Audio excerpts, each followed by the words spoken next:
इसी तरह के वीडियो देखने के लिए सिद्धि का मेहता स्टूडियो को लाइक एवं सब्सक्राइब करें। वशिष्ठ महाराज प्रसन्न होकर कहते हैं कि देखो, राजा का अभिषेक, राज अभिषेक होता है तो सभी तीर्थों का जल, औषधि, मूल, फल और फूल, पत्र आदि लाने की आज्ञा दी है। नगर को विविध प्रकार से सजाने की आज्ञा दी, मनियों के चौके पुराने की आज्ञा दी, बाजार को सजाने की आज्ञा दी है। ध्वजा, पताका, तोरण, कलश, घोड़े, हाथी, रथ सभी को सजाने की आज्ञा दी है। कि जो मुनि सहजे आयो सो दीना राम सिया रामा,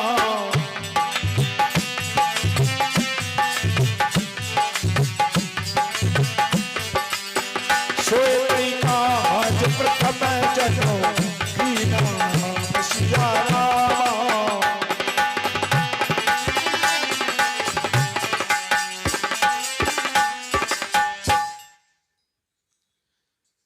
तुलसी बाबा कहते हैं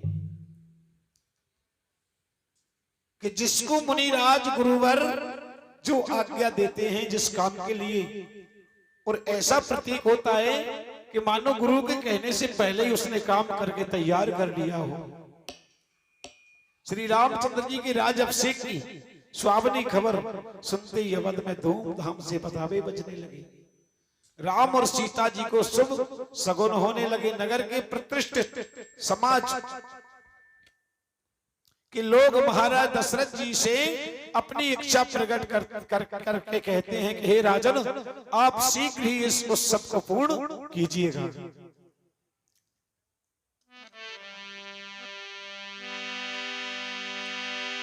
रामं व्याक्यं श्यामं सर्वस्त्रं निर्विघ्नं पश्यतो योगीन्द्रं सदा तद रामचंद्रम आत्मजः। वाल्मीकि जी ने कहा है कि हे नृप श्रेष्ठ, जो नील कमल के समान श्याम कांति से शोभायमान और समस्त शत्रुओं का संहार करने में समर्थ हैं, आपके उन ज्येष्ठ पुत्र श्री राम को हम युवराज पद पर विराजमान, यानी राज सिंहासन पर विराजमान देखना चाहते हैं। श्री राम मन में विचार करने लगे कि ये शुभ सगुन भरत के आने के विषय में हो रहे हैं। भरत के समान मेरा जगत में कोई दूसरा हितैषी नहीं है।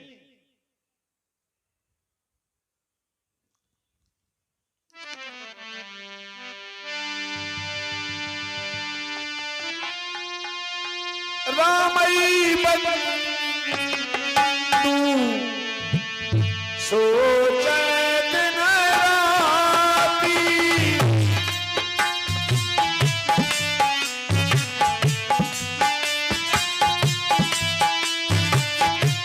अंतन कमल तो हृदय भाती।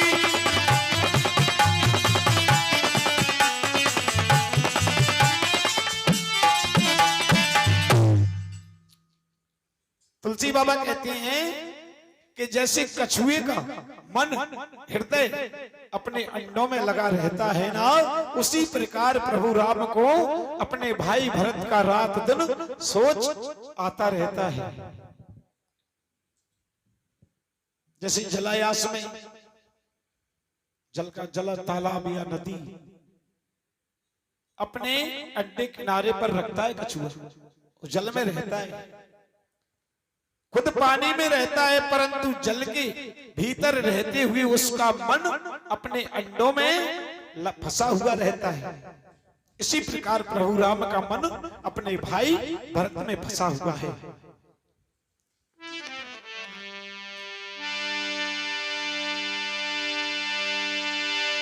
जय विधि होई राम कल्याण,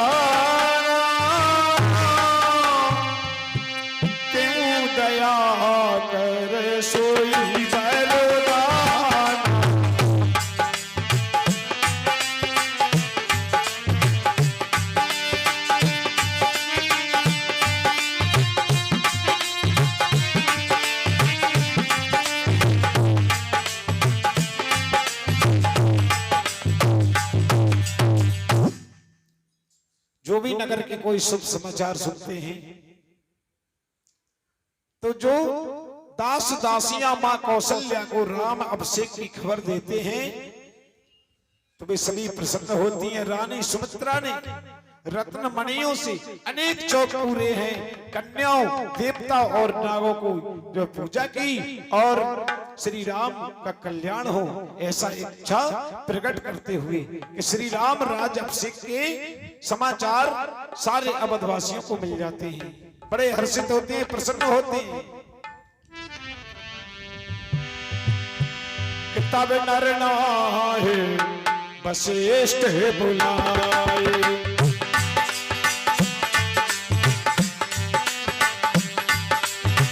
राम धाम से को दैन पठाए।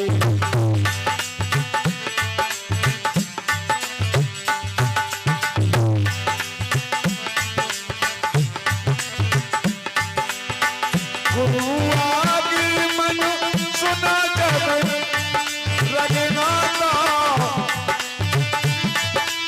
सुनत रघुनाथा द्वारे आए माता।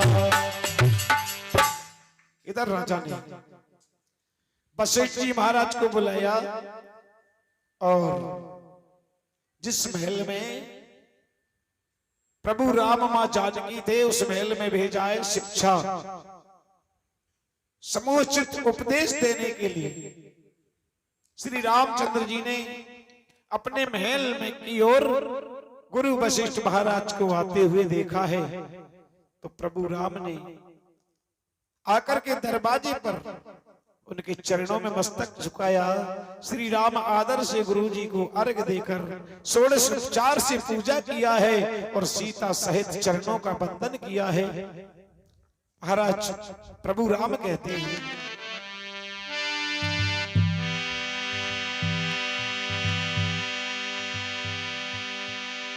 कि सेवक सदन स्वामी आगमन, मंगल मूले अमंगल दमन।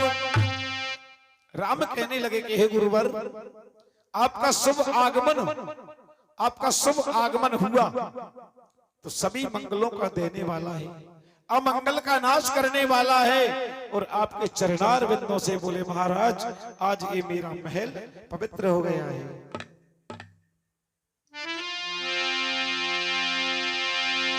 सुन सने सारे बचन मुनि रघुवर प्रसन्न, राम कसना तुम कहो अस हंस बंस। अब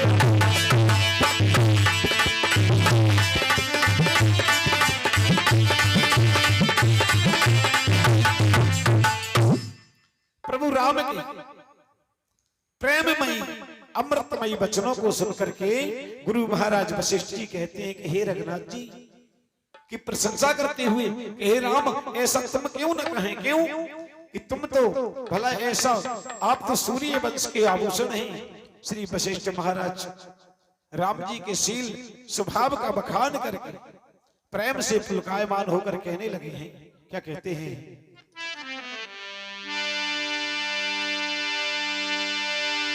भूप सजू अभिषेक समाजू,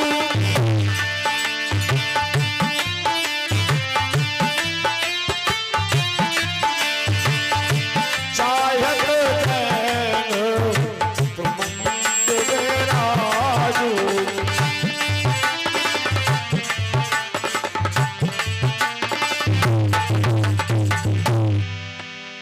गुरु सिख दे राय पे गयो, राम हृदय अस विषो में भय।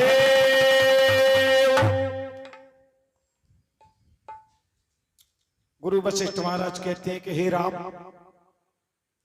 राजा ने आपको युवराज पद देने के लिए सारी व्यवस्थाएं की हैं।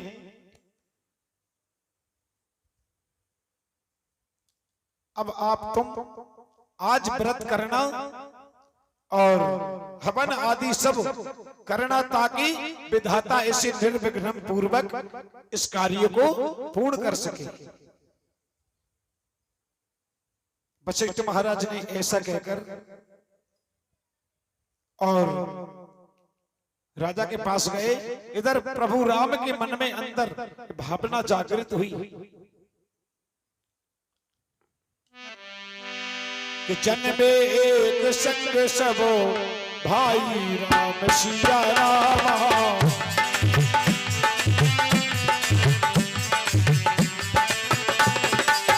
भोजन से लरो भाई राम सिया रामा।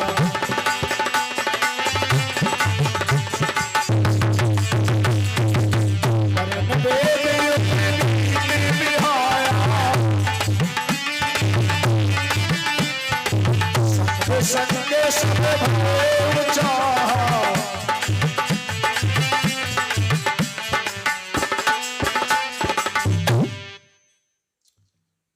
भगवान मन में विचार करने लगे कि एक साथ सभी भाइयों का जन्म हुआ और खाना सोना लड़कपन के खेल कूद यज्ञ पवित्र संस्कार विवाह आदि उत्सव सब एक साथ में हुए हैं। श्री राम सोच रहे हैं कि सूर्य वंश में ये महाराज इस काम को कि सबको छोड़कर बड़े का ही राज अभिषेक कर रहे हैं, सबसे काम अच्छा नहीं है, ठीक नहीं लग रहा है। उसी समय लक्ष्मण जी वहां पर आए तो राम जी ने उनको प्रिय वचन कहकर सम्मानित किया है। अयोध्या में बाजार घर रास्ते और देवालय नगर नर नारी सभी यही चर्चा कर रहे हैं। कौन सी कि कल का शुभ दिन कब होगा, जिस दिन राम और मां जानकी एक साथ राज सिंहासन पर विराजमान हो गए। श्री राम और सीता किस समय इस सिंहासन पर विराजमान होंगे सोचते हैं कि सवेरा कब होगा। उधर देवता विघ्न बना रहे हैं। देवता सोचने लगे यदि राम का राज अभिषेक हो गया तो हमको तो फिर जीना ही मुश्किल हो जाएगा।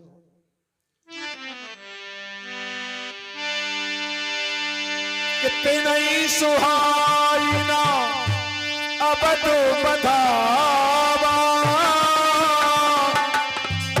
चोरई चंदनी रात नभावा।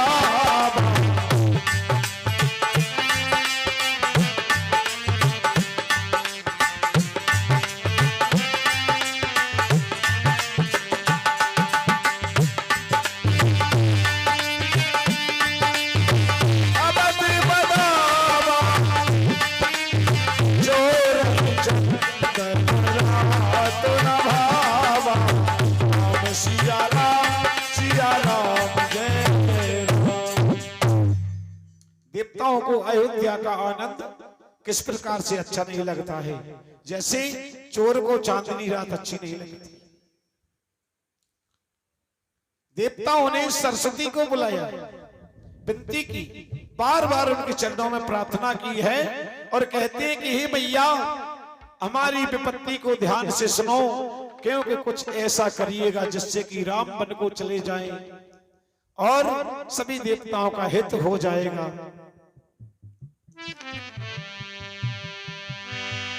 सुन सुर बिने ठाड़ी पहचाती,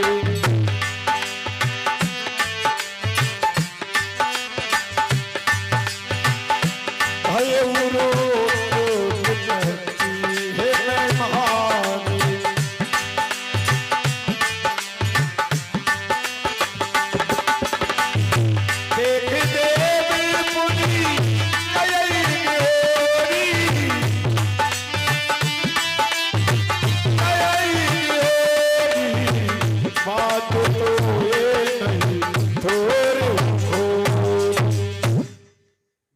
की विपत्ति को सुनकर सरस्वती जी खड़ी खड़ी अपने मन में पछताव करने लगी कि हाय मैं कमल बन के लिए हेमंत ऋतु की रात हो गई। इसी प्रकार पछताते देखकर देवता कहने लगे माता, बोले तुमको कोई भी दोष नहीं है। क्यों? कि विस्मय हर से रहित रगराऊ, तुम जानो सब राम स्वभाव, जीव कर्म बस सुख दुख भारी, जाइए अवध देव हित लागी। देवता कहते हैं, इंद्र देवता कहते हैं कि माता आप तो जानती हैं कि श्री रघुनाथ जी विषाद हर्ष से रहते हैं, ना तो वो दुख करते हैं और ना सुख में प्रसन्न रहते हैं। आप तो श्री राम का स्वभाव भली भांति जानती हैं, क्योंकि जीव अपने ही कर्म बस दुख सुख भोगता है। अतएव देवताओं के हित के लिए आपको अयोध्या जाना है। देवताओं के बार बार सरस्वती के चरणों में प्रणाम किया, विनती की है और संकोच में डाल दिया सरस्वती जी को।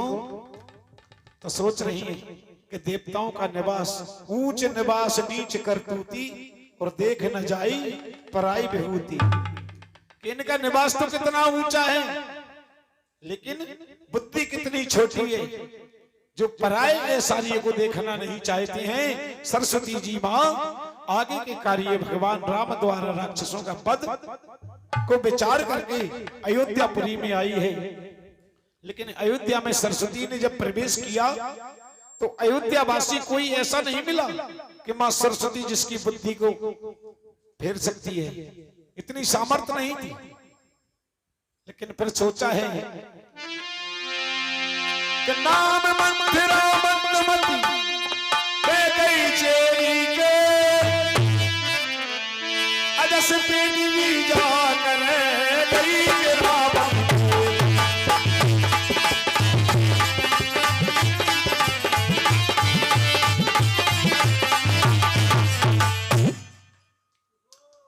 एक मंथरा नाम की कैकई की एक मंद बुद्धि की दासी थी, उस अपयश की भाड़ी बनाकर सरस्वती जी उसकी बुद्धि को फेर गई।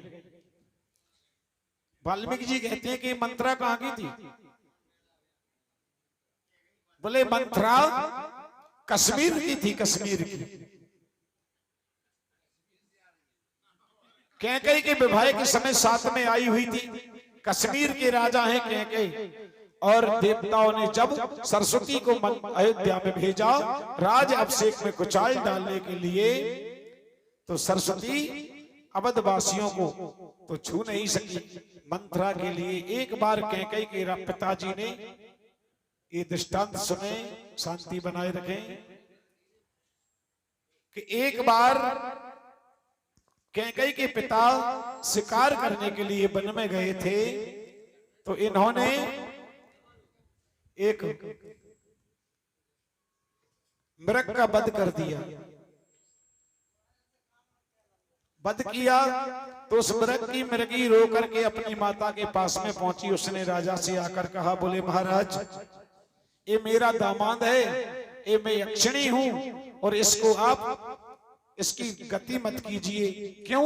मैं अपनी यक्षिणी बुद्धि के अनुसार मैं इसको पुनः जीवित कर लूंगी, तुम इसे छोड़ दो। राजा नहीं माना और राजा ने उसको तलवार से उसका धड़ सिर अलग कर दिया। मरते समय जब वह मर गया तो उधर यक्षिणी कहने लगी, उसने प्रण कर लिया था कि हे राजा, जैसे तुमने मेरा दामाद मारा है, बोले उसी तरह मैं तुम्हारे दामाद का प्राण हर लूंगी। और वही यक्षिणी यहाँ कैकई के साथ में मंथरा बनकर आई है। और एक रामायण में मंथरा दुंदुभी नाम की गंधर्वी थी, वह द्वापुर में जाकर कुब्जा बनी।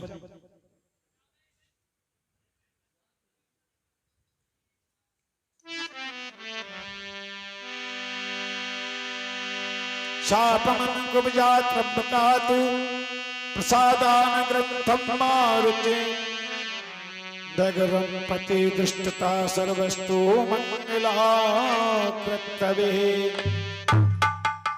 तब द्वापर में ये 3 जगह से टेढ़ी थी कुब्जा। मंथरा महल की अष्टार पर चढ़ी। जो मंथरा कैकई जिस महल में रहती थी ना, तो उसके सबसे ऊपर वाले मंजिल पे मंथरा चढ़ी है और उसने देखा कि नगर तो बड़ा चारों ओर से अच्छा सज रहा है, क्या कारण है?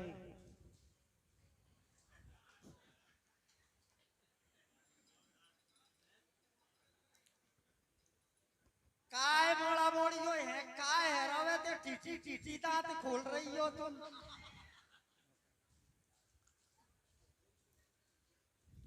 काय को तो सब हो रहा है। ते जो तमाम हरी पीरी साड़ी पहन पहन के मेकअप लगा लगा के जी चल रही है, तमाम हरी पीरे चौक सज रहे हैं। काय को तो सब हो रहा है। का राम को राज तिलक नहीं राम को राज तिलक नहीं होना चाहिए। कारी मोड़ी सुमंत्री तेने काय ना कही दिलूगे तू पे। अरे कहाँ के पर कम्मा दे रही तब मुँह पे मेरी सिनाई तो तू दे कर रही और मोड़ी गोरा तू तो समय हमेशा यही रहता तेने काय ना कही कारी मोड़ी कर रही तू तो मेरे पास में ही रहते काय ना कही के राम को राज तिलक हो रहा है। अरे वो तो कह देती बेचारी मैं उद्रवारी राम प्यारी फिर बाने आखन को ऑपरेशन करा ला बेचारी घर बैठी रहते कारो चश्मा लगा के और फिर भी मैं सुन लेती ते सिलेटा तन चली गई पहले तो वही हजारी ने तो ललकार दी फिर चली गई जानकी लाल जी ते जानकी लाल ने लो गई। अरे बुगा आज किते आई मंत्रा मैंने की ऐसे ही आ गई बीरा टेल तो कहीं मेरा ही रात रह जब मैं ये कई रात रही थे बाकी दोनों मोड़ा एक तो नारगल बजा दो और एक कोटा बजा दो दोनों अलग अलग कर दे। अब तो बिल के खेतन में कौआ उग रहे हैं मैंने कोई आंख में बारो ही नहीं मिला। फिर मैं पैसे चली मैंने ललकारी देना भाई अंतन आई तब कुंगर ने नारायण खीरेवारी ने बुला ली।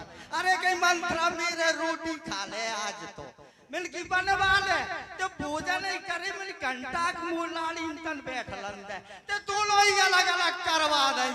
फिर बिस्से ईटी ते कुमारी वारे मिल गए मिलने कही अरे मंत्रा चाह पी जा मिल की भैया रे दो मुंह मत रोको नेक को रोक ले चाय बनाई देख मैं तो दोनों बहू है जुग परी आत्मोड़े फूल लाए मैं बची बैठी ते आई कही राम को राज तिलक हो रहा कारे भैया राम को राज तिलक में कितने तीरदार रात भर टेम है। अरे रात भर का मुंह तो आध घंटा ही मिल जा मैं क्या कहीं के घूमना चाहूं।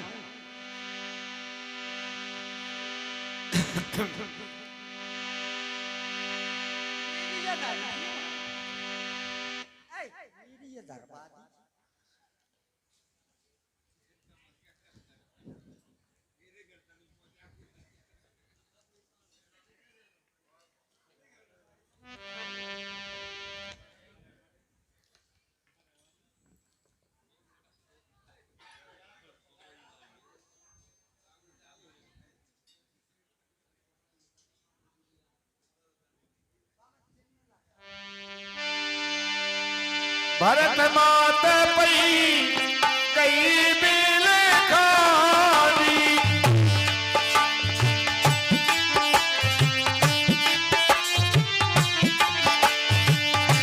कान मन हस कहे अंतरारी।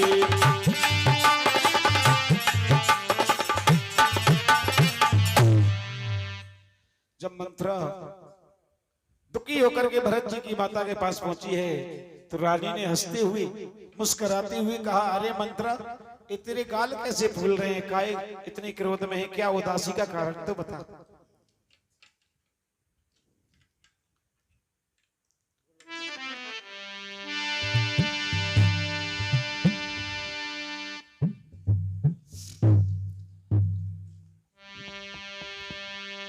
हस कह रानी गाल बड़ तोरे दीन लखन हस सक मन भोरे।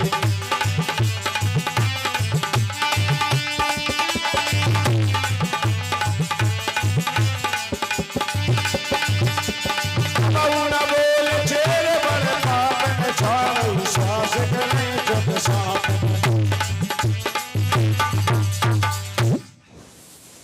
तब रानी ने हंसकर कहा कि हे मंत्रा तेरे बड़े बड़े गाल हैं और मुझे लगता है कि लक्ष्मण ने कुछ कह दिया है इसीलिए तो हे पापनी तू बोलती नहीं है। तो इतने में तो मंत्रा जो नागिन जैसी श्वास खींचने लगी है।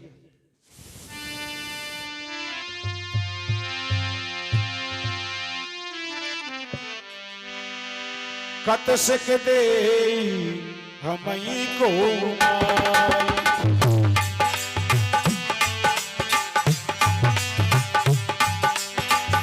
गाल करा बेटी कर बल भाई।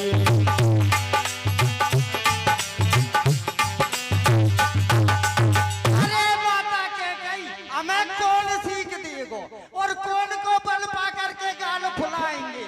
अरे हमरे गाल तो नहीं फूल रहे। राम छाड़ कुशल के आजू जेहि जनेश दे जुबराज। और मैं राम को छोड़ करके किसकी खुशी बताऊं जिन्हें आज राजा राम आज राजा दशरथ उन्हें युवराज पद दे रहे हैं, राजा बना रहे हैं।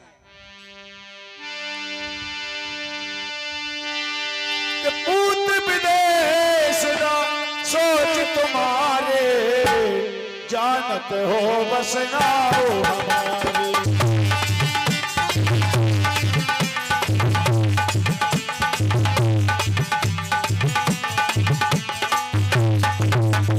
अरे तुम्हारे पुत्र परदेश में और तुम जानते के राजा हमरे हैं। तुमको राजा की कपट भरी चतुराई तो जानो ही नहीं। नींद बहुत प्रिय से चतुराई लखो न भूप कपट चतुराई। अरे राजा की कपट भरी चतुराई तो तुम नहीं जानती कि उनके कितने कपट भर रही है।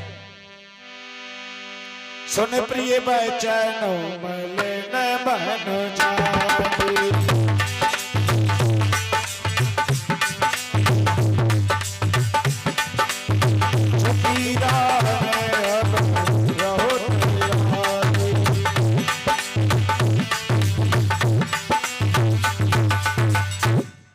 जब मंत्रा के लिए कैकेयी ने मलिन मन उसका मलिन मन देखा है, अंदर से गड़बड़ देखा है, तो कैकेयी महारानी कहने लगी कि एक कहीं की घर भोरी ऐसा वचन अब जो मुख से निकाला तो बोले तेरी ठीक नहीं होगा।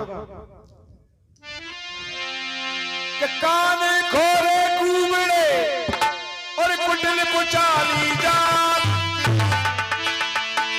दिए विशेष पुण्य चेरी कहे भरत मात मुस्कान।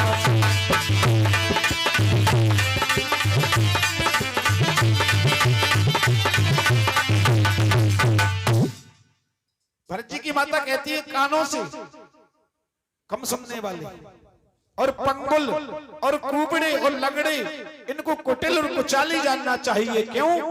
उसमें विशेष स्त्री और खास करके दासी। ये भरत जी की माता कहती है। क्या कहती है भरत जी की माता? कि अब की जो ऐसी वचन कहे तो तेरा मोइना मानूंगी। युवराज राम होगा जिस दिन तुमको मैं मुंह बना दूंगी।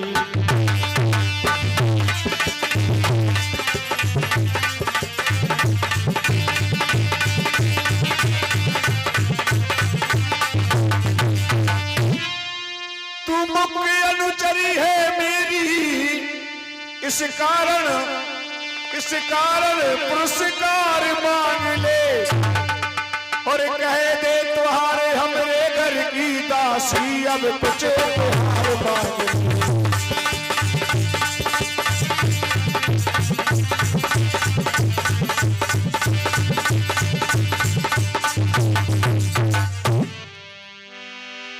प्रिय बादन सकदी ने तो ही सपन्यों तो पर को नमो।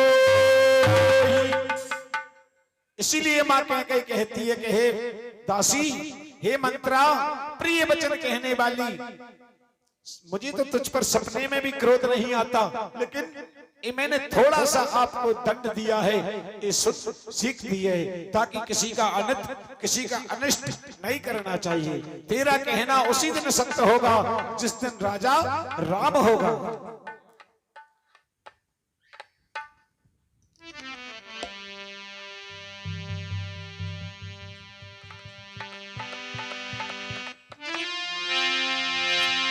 भरत शपथ तू ही सत्य कहे पर हर कष्ट दुराव। हरच समय विस्मय कर से कारण मोह सुनो।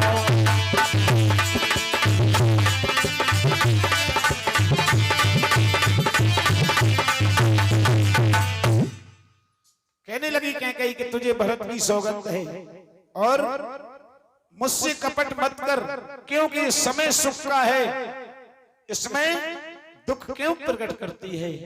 मंत्रा कहती है कि एक ही बार आस सब पूजी,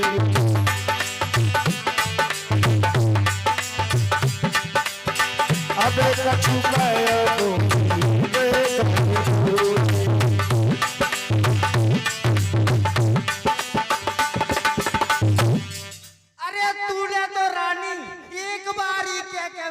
मेरी पूरी आशा कर दई। अब तो दूसरी जीव लगाऊं कहूँ डॉक्टर बुलाऊं जब कछु करूं। देख बेटा मुझे लंगड़ी लूली कुबड़ी सगई बात धरती पे नहीं आती ते के डारी। कई झूठ पर बात बनाई ते प्रिय तुम्हें करूं मैं मान। अरे तुम्हें तो वही प्यारो लगते जे झूठी साची बातें बना बना के देवे करे। मैं काय को मैं तो बुरी लगती। कर गुरु पे विधि परवश की ना बाबा सुनो ले जो दीना राम सियारा सियारा बगे।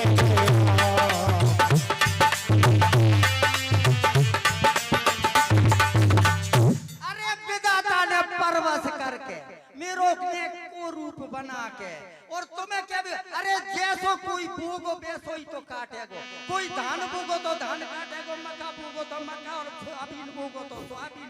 जैसे मैंने बोई जैसे मैं काट रही हूँ। मेहनत तो मैं कैबे धूरी है।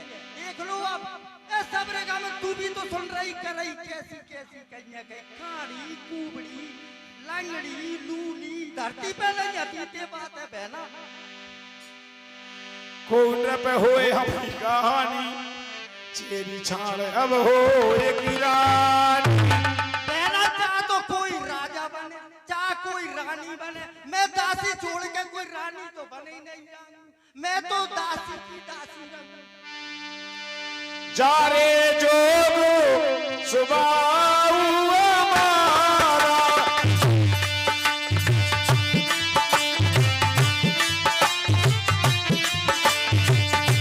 अनभन देखो ना जाए तुम्हारा।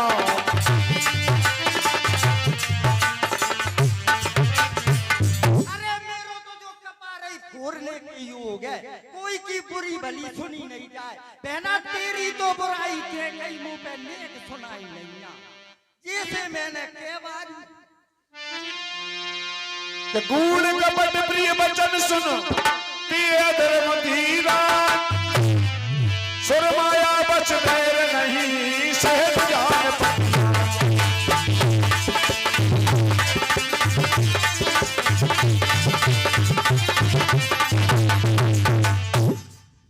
तब कैकेयी ने इस कुबुद्धि स्त्री और देवताओं की माया के वशीभूत होने के कारण कैकेयी ने मंथरा के जो गूढ़ भरे प्यारे वचनों को सुनकर के बैरन मंथरा को अपनी सुहृदय अपनी हितैषी बना लिया।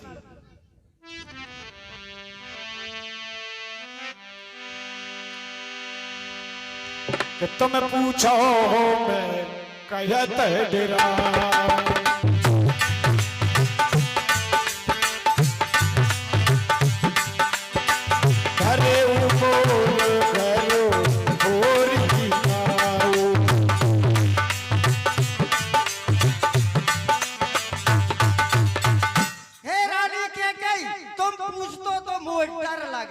कैसे के तुमने पहले ही मेरो नाम घर फोड़ी रख दो। प्रिय श्री राम कहा तुम रानी राम ही तुम प्रिय सो कुर्बानी। वो तो जे सब जानते हैं कि राम तुमको प्रिय है और तुम राम को प्रिय है। राम प्रथम अब ते दिन बीते समय उठे पुहार।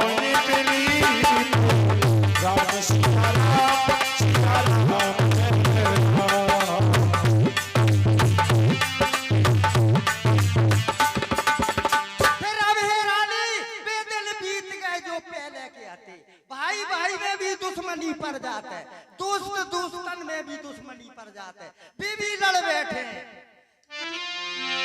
कि तुम ही न सोच सुहाग बल निज बस जानो राऊ मल मदीन मुझ पीटन पैदा और सरल स्वभाव।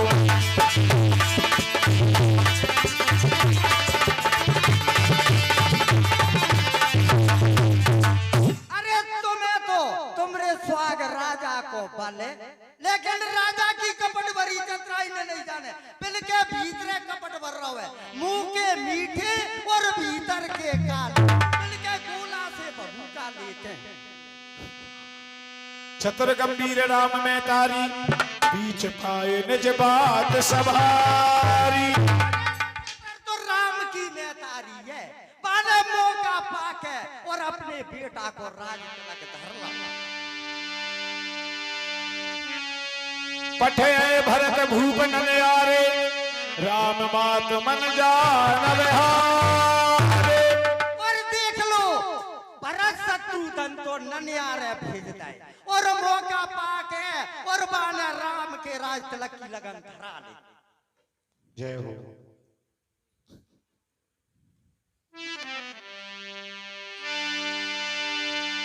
ये कल उचित राम कहूँ टीका सबई सुहाए मोए सोचनी राम सिया राम सिया राम जय राम।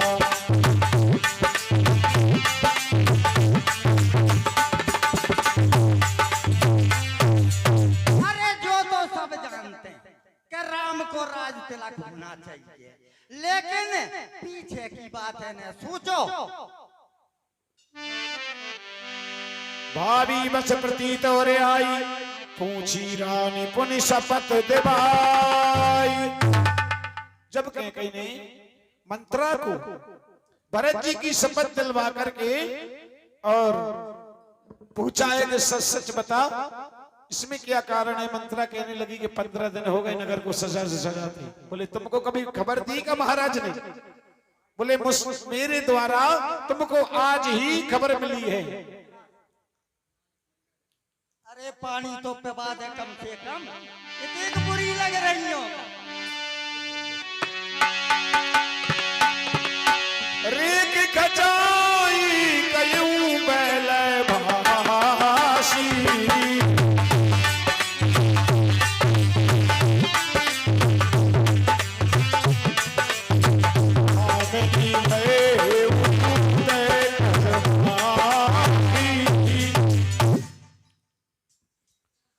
और मैं रकील खींच कर कहती हूँ कि हे भावनी अब तो तुम दूध की मक्खी हो गई हो। यदि पुत्र के सहित तुम सेवा करोगी तो ही इस नगर में रहोगी, लेकिन कोई दूसरा उपाय नहीं। मैं पानी पी लगी जैसे, अब क्या बोलो। कत्रुई बिनतई दीन दुख तुम्हें को सत्या दे भरत बंदी गृह से वही लखन राम पे।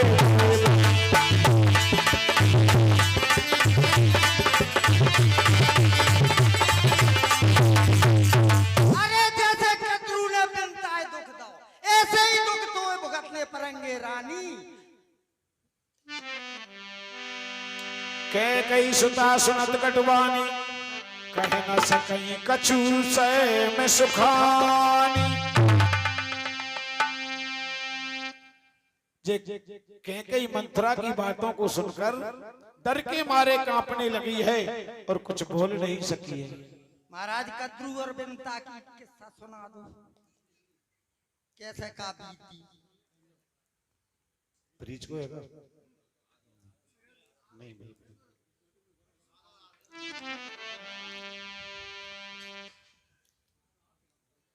कद्रू और बिनता की कथा है कि कद्रू नागों की माता और बिनता गरुड़ जी महाराज की माता हैं। तो ये दोनों बहन कश्यप ऋषि की पत्नियां थी।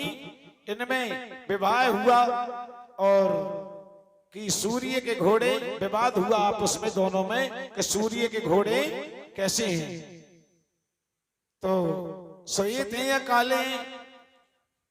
जो अगर सही निकलेगा वो हमारी, झूठ निकलेगा वो हमारी दासी बनेगी। कद्रू ने कह दिया कि घोड़े श्याम वर्ण के हैं, और बिंता कहने लगी कि सफेद वर्ण के हैं। कद्रू ने अपने पुत्र नागों को सिखाया कि वे जाकर घोड़ों से शरीर से लिपट गए, और पर्वत पर से देखने पर घोड़े श्याम वर्ण के दिखाई दिए। तब तो बिंता दासी बनकर रहने लगी, और ज्ञात होने पर गरुड़ जी महाराज ने सर्पों से अमृत लाने की प्रतिज्ञा की, और उसे पूर्ण अपने माता को जो है दासी तंत्र से छुड़ा दिया। ऐसे ही दासी बन जाओगी तुम रानी कैकेयी।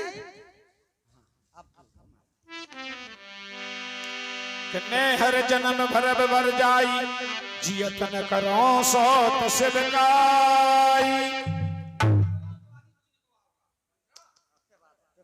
कैकेयी कहने लगी कि मैं जीवन भर अपने मायके में रह सकती हूं, लेकिन मैं जीती जी सौत की सेवा नहीं कर सकती। क्यों?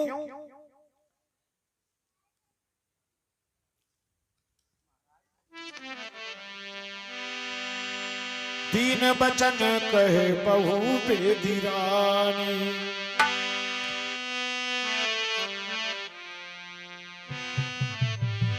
दीन बचन कहे बहू बेदी रानी, सुन कुबरी तिय माया ठानी।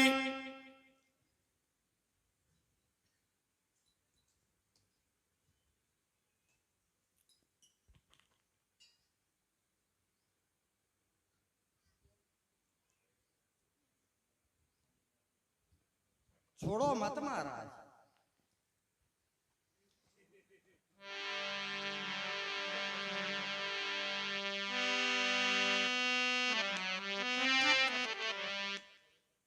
और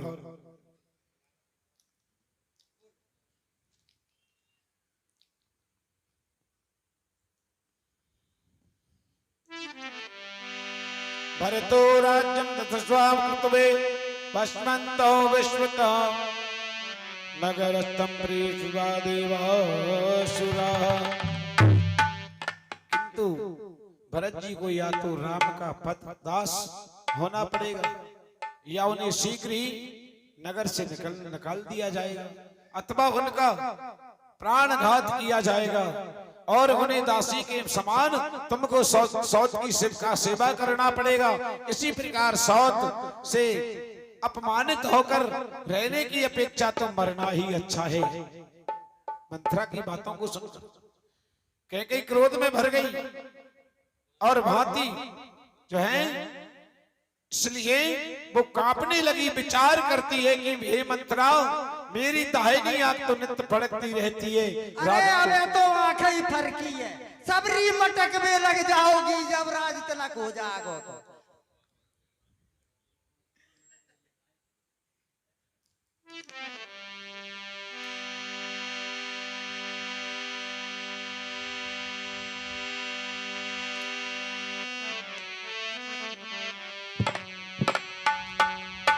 आश्चर्य परम लेवतु तत्वानः मंदते विश्वान्तं कमन्मन्यं कच्चं वरदायनी। ऐसी स्थिति में देखकर उन्हें अति आश्चर्य हुआ और अति प्रसन्नता से, और तुम्हें गले लगा करके मैं तुझे अपनी आंख की पुतली बना लूंगी। कैकेयी कहने लगी है कि जिस दिन तेरा कहना सही हो जाएगा, बोले मैं अपने आंख की पुतली बना लूंगी तुझे।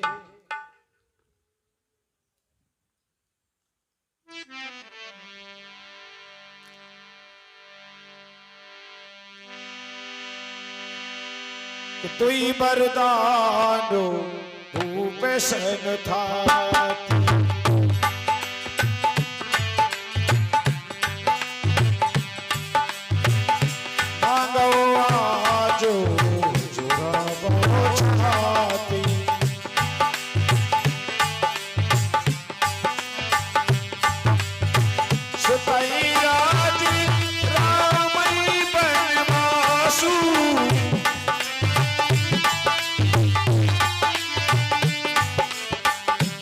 हो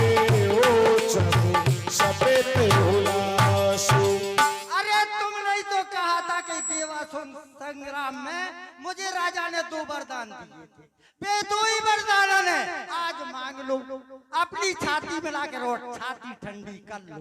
पहले वरदान में तो भरत को राज और दूसरे में राम को 14 वर्ष का।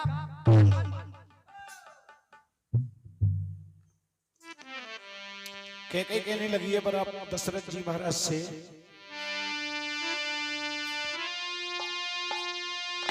कहना 2 वचन मांगती हूँ, राजा श्री भरत लाल होवे, 14 वर्षों को रामचंद्र तपसी बन कर बन दो।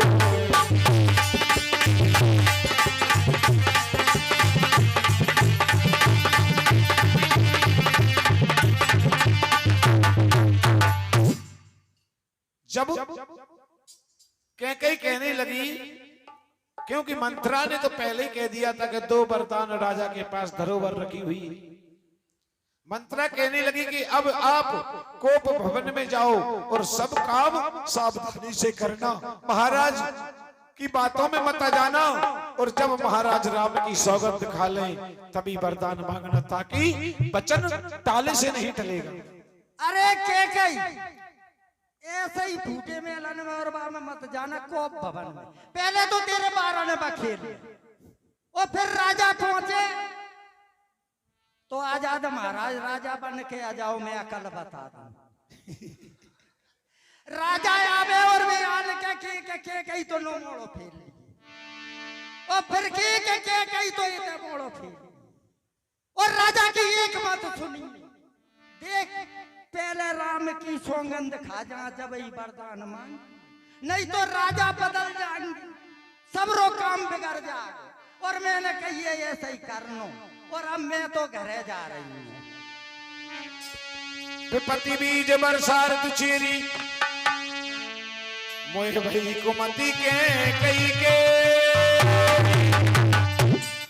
विपत्ति कल एक बीज है, दासी वर्षा ऋतु है, कैकेयी की कुबुद्धि उस बीज की दो बोने के लिए जमीन है और उसमें कपट रूपी जल पाकर अंकुर फूट निकला है। ये दोनों अंकुरों के जो फूटा है वो दोनों वरदान हैं।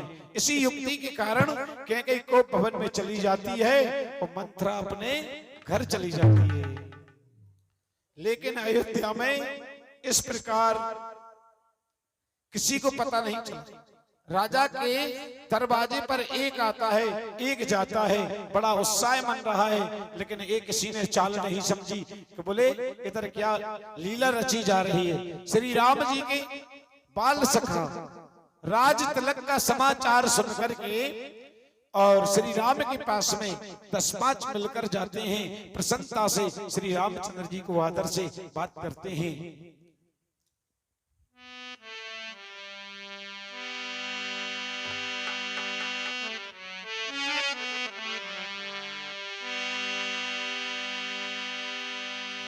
जब इधर संध्या का समय हुआ तो महाराज दशरथ जी कैकेयी के महल में गए। आज मानो साक्षात स्नेह ही निठुरता के पास में जा रहा हो। और पूछने पर दासियों ने महारानी को कोप भवन में जाने को बता दिया।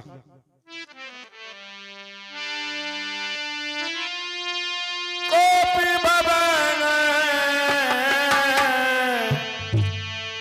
सुने सके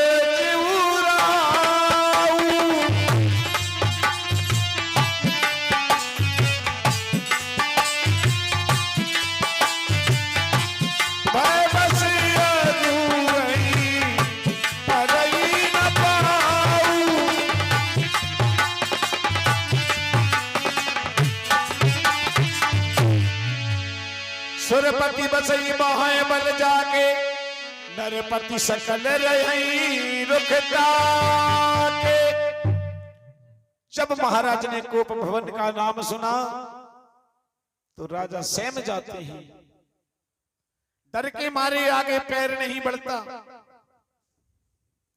जिसकी भुजाओं के बल से देवराज इंद्र राक्षसों से निर्भय रहता है और संपूर्ण पृथ्वी के राजा लोग इनका रुख देखे रहते हैं। भाई राजा दशरथ एक पत्नी का क्रोध सुनकर के ऐसे दुख हो गया है जैसे कामदेव की महिमा प्रताप को देख लिया हो। कामदेव का प्रभाव महाराज दशरथ जी कैकेयी का प्रेम नहीं था, मात्र काम को ही प्रेम समझ लिया था। काम और प्रेम में अंतर होता है। काम विनाश की तरफ ले जाता है और प्रेम अविनाशी की तरफ ले जाता है।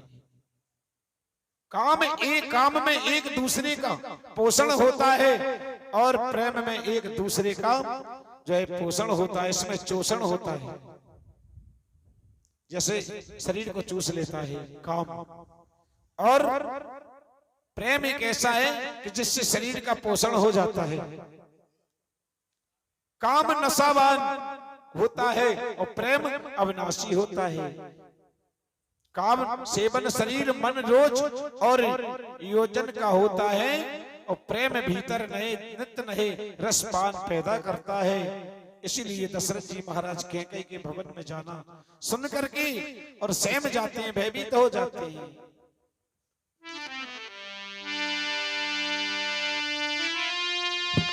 सो सुन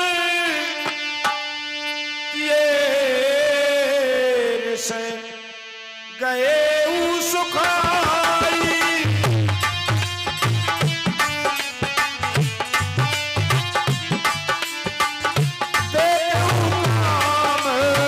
प्रताप बढ़ाई।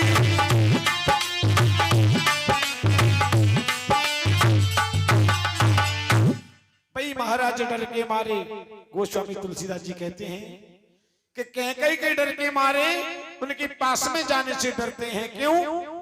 कि उनके अमंगल वेश को देख करके कहने लगे हैं राजा। क्रोध का कारण क्या है? कहते हैं भामिनी तुम अपना रोष तो बताओ। अरे मेरा यहाँ बहुत ही जो है आना भेद है, जिन्हें मैंने अब सब प्रकार से संतुष्ट कर रखा है, वे तुम्हें सिख देते हैं क्या?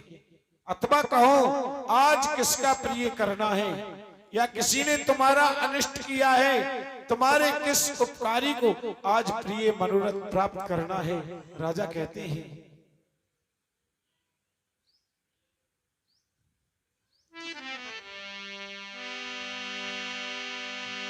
ब्रह्मोत्वाप्नु महादत्तेना विश्वतो किन्नर बहुरूपा पुराणश्चताना प्रिय।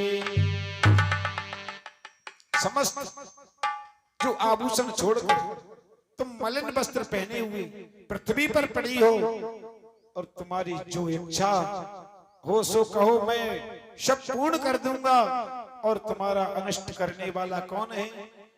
वह स्त्री है अथवा पुरुष, अवश्य ही मैं उसको दंड दूंगा। और ये नहीं कि उसका वध भी किया जा सकता है।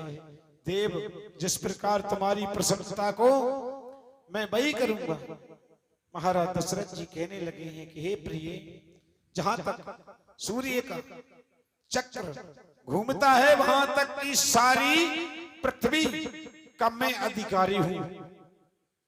द्रवण देश, सिंधु देश, सौवीर देश, सौराष्ट्र देश, दक्षिण भारत के सारे प्रदेश, अंग देश, मगध देश, मध्य देश, काशी और कौशल, ये सभी देश मेरे अधिकार में हैं।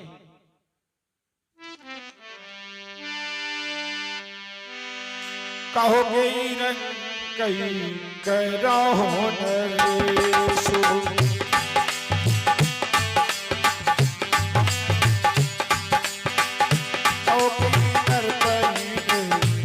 सकूं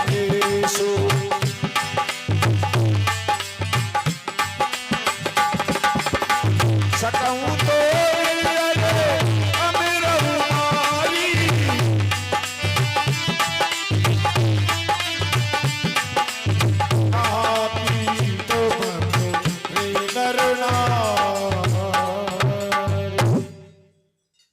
दशरथ जी कहते हैं प्रिय, बोल किस कंगाल को राजा बना दूं और या ऐसे किसी राजा को देश से निकाल दूं?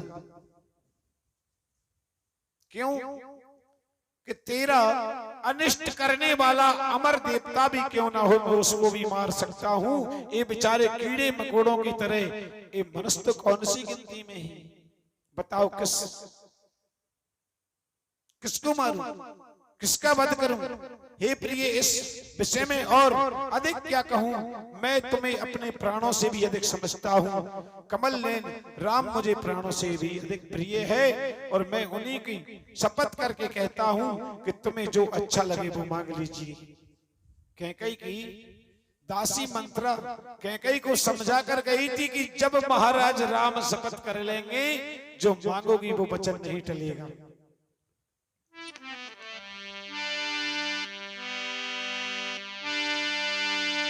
कि जो कछु कहो कपट कर दो, भामिनी राम सपत सत मोई।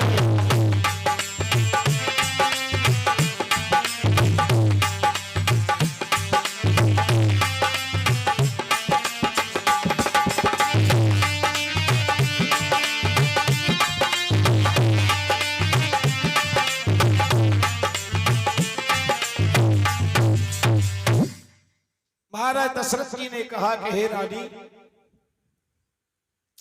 कि मुझे 100 बार राम की सौगंध है, यदि मैं तुझसे कोई कपट करके कहूं तो अंत तुझे विश्वास दिलाने को मैं नहीं, बल्कि राम की 100 बार सौगंध खाता हूं, 1 बार 2 बार नहीं। जो अच्छा लगे मुझसे मांग ले। कैकेयी जिन्हें 2 घड़ी भी ना देखने पर निश्चय ही मैं जीवित रहूं, और उस श्री राम की शपथ खाकर कहता हूं कि तुम जो मांगोगी उसे मैं पूर्ण कर दूंगा। ये वाल्मीकि रामायण का वर्णन है।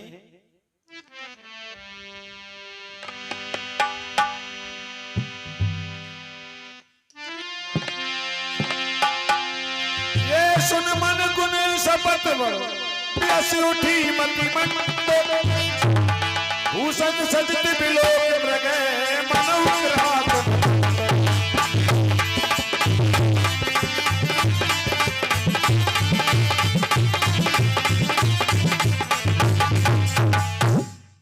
ये सुनकर और मन में राम की सौगंध बड़ी जान करके और जो है विचार करके मंद बुद्धि कैकेयी हंसती हुई उठी है।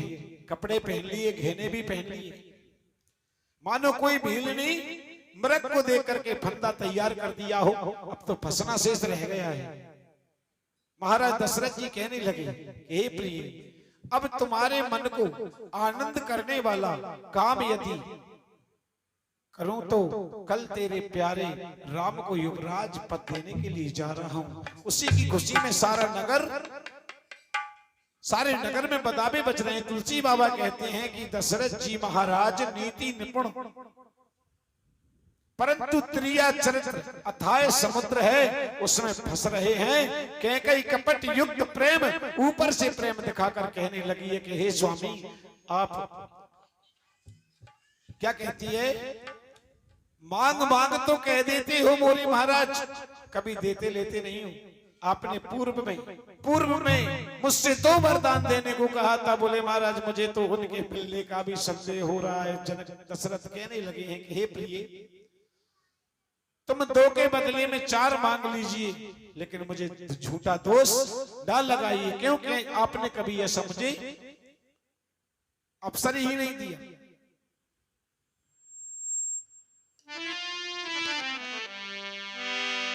रघुकुल रीत सदा चलिया।